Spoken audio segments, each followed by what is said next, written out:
Okay, let's measure the doors so we can order replacements. We're going to measure the width and the height. This door is 14.5 inches wide and 18.5 inches high. We'll put that information in our door worksheet, being sure to label the door so we know where to replace them.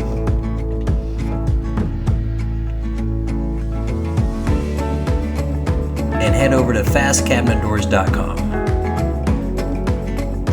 They have a variety of doors, but we're going to do the shaker style again. We're going to choose Maple Select for this door. Input the width and the height.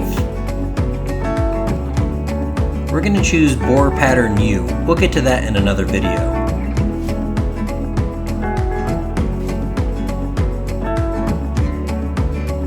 Insert the other door, and then we can get our estimate.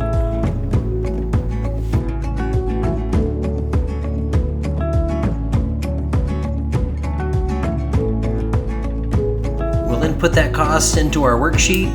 That way we can get a cost estimate before we order the doors.